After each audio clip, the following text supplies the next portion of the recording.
La noche del 24 de diciembre de 1945, mientras gran parte de Estados Unidos se preparaba para celebrar la Navidad, una familia en una pequeña ciudad de Virginia Occidental estaba a punto de vivir un episodio que marcaría su vida para siempre. No fue solo un incendio, no fue solo una tragedia doméstica, fue una herida abierta que décadas después sigue supurando preguntas sin respuesta. La historia de los niños Soder no comienza con el fuego, sino con una sensación incómoda, casi imperceptible, de que algo no encajaba. Una llamada telefónica extraña, un ruido en el techo, una escalera que ya no estaba en su lugar. Pequeños detalles que, vistos en retrospectiva, se transformaron en señales inquietantes. Esta no es una historia de terror explícito, sino de incertidumbre prolongada, de duelo suspendido y de la lucha desesperada de unos padres por no aceptar una verdad que nunca se les presentó de forma clara. George y Jenny Soder eran inmigrantes italianos que habían construido una vida estable en Fayetteville, Virginia Occidental. George había llegado a Estados Unidos siendo joven, escapando de la pobreza de su pueblo natal en Cerdeña. Era un hombre trabajador, conocido en la comunidad por su negocio de transporte y por su carácter firme. Jenny, profundamente familiar y protectora, sostenía el hogar con una devoción silenciosa. Juntos tuvieron 10 hijos, una familia numerosa incluso para los estándares de la época, y su casa era un espacio ruidoso, lleno de rutinas, discusiones, risas y planes a futuro.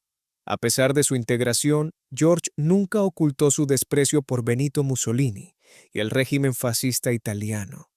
En plena Segunda Guerra Mundial, esas opiniones no siempre eran bien recibidas, especialmente entre algunos miembros de la comunidad italoamericana que aún sentían lealtad hacia su país de origen.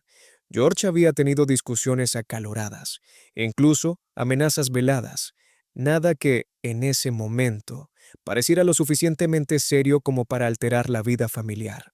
Pero esos conflictos quedarían grabados en la memoria cuando todo lo demás se volviera confuso.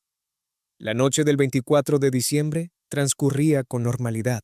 Los niños más pequeños estaban especialmente emocionados. Algunos pidieron permiso para quedarse despiertos un poco más, jugando con los regalos recién recibidos. George y Jenny, agotados por el día, aceptaron. Antes de irse a dormir, Jenny revisó la casa, apagó las luces, cerró las puertas. Todo parecía en orden. A las pocas horas, alrededor de la 1 de la madrugada, el teléfono sonó. Jenny atendió. Al otro lado, una mujer preguntaba por un nombre que ella no reconocía. Había risas de fondo. Jenny corrigió el error y colgó. Intentó volver a dormir. Minutos después, un ruido seco la despertó nuevamente. Algo había golpeado el techo y luego rodado. George también lo escuchó. No le dieron demasiada importancia. Pensaron que podía tratarse de una rama o algún objeto arrastrado por el viento. Fue un error humano, comprensible. Nadie imagina, en la quietud de la madrugada de Navidad, que su vida está a punto de romperse. Poco después, Jenny se despertó con olor a humo. Al levantarse, vio que la casa estaba en llamas. El fuego se propagaba rápidamente. George intentó subir al segundo piso, donde dormían 5 de los niños: Maurice, Marta, Luis, Jenny y Betty. La escalera que normalmente usaban había desaparecido. Intentó usar una escalera exterior, pero no estaba en su lugar. Corrió hacia su camión para intentar subir al segundo piso desde afuera, pero el vehículo no arrancó. Cada intento fallido se convertía en segundos perdidos. George y Jenny lograron sacar a 4 de sus hijos, pero los 5 que dormían arriba nunca bajaron. El fuego avanzó con una rapidez inusual. En menos de 1 hora, la casa quedó reducida a cenizas. Los bomberos no llegaron a tiempo. El departamento de bomberos de Fayetteville era voluntario y carecía de recursos. El jefe del cuerpo se encontraba fuera de la ciudad. Cuando finalmente controlaron el incendio, ya no quedaba nada que rescatar. A la mañana siguiente, la tragedia parecía clara. 5 niños habían muerto en el incendio. Sin embargo, cuando George revisó los restos, algo no cuadraba. No encontró huesos, ningún rastro humano. Los bomberos explicaron que el fuego había sido lo suficientemente intenso como para cremar completamente los cuerpos. George no lo aceptó. Sabía por experiencia y por conversaciones con otros que incluso en incendios severos suelen quedar restos óseos. La familia solicitó una investigación más profunda. Las autoridades locales, sin embargo, parecían apresuradas por cerrar el caso. Se emitieron certificados de defunción para los 5 niños, con causa de muerte atribuida al incendio. Para George y Jenny, ese papel no representaba una respuesta, sino una imposición. Comenzaron a surgir más preguntas.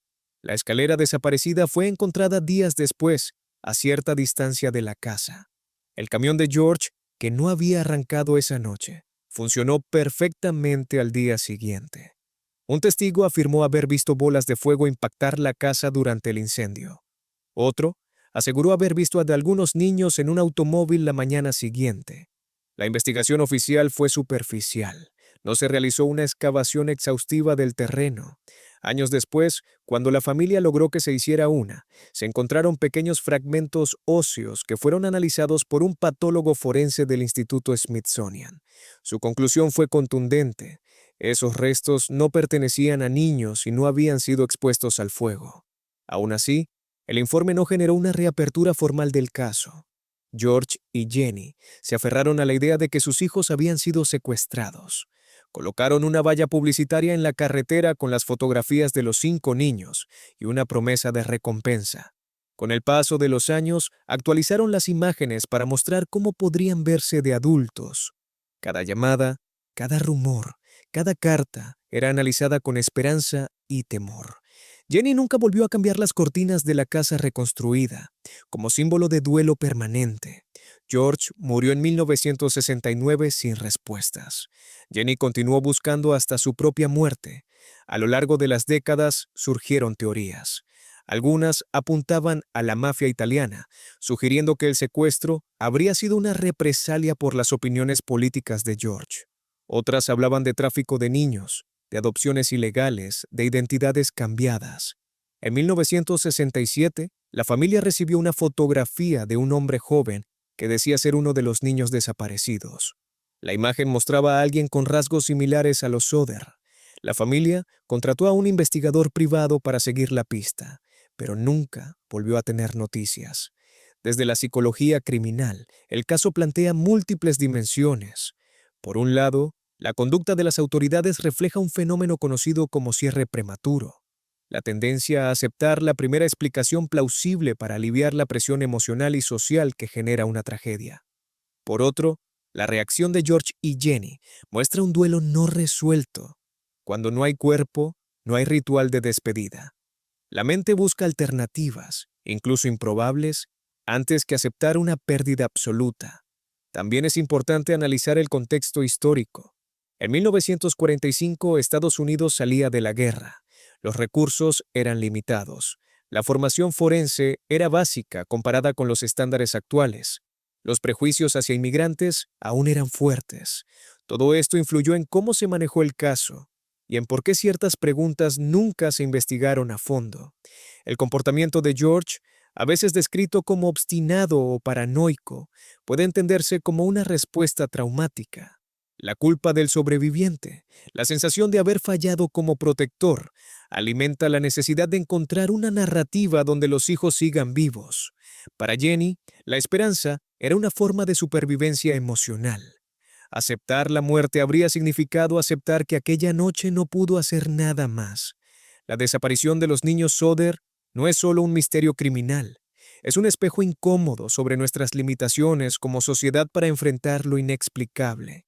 Nos muestra cómo el sistema puede fallar, cómo el tiempo erosiona la verdad y cómo el amor parental puede sostener una búsqueda durante toda una vida.